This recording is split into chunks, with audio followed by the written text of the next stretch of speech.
China donated 2 million doses of COVID-19 vaccines to the Association of Southeast Asian Nations for Myanmar on Thursday.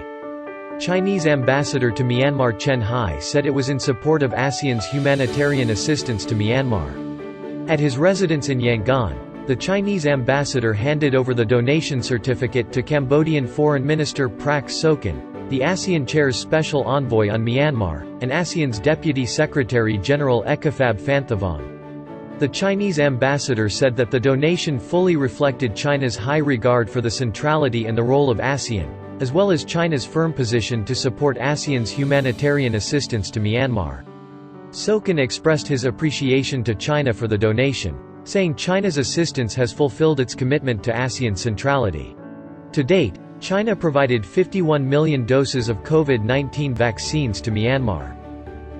According to the Chinese ambassador, China has provided more than 600 million doses of vaccines to ASEAN countries.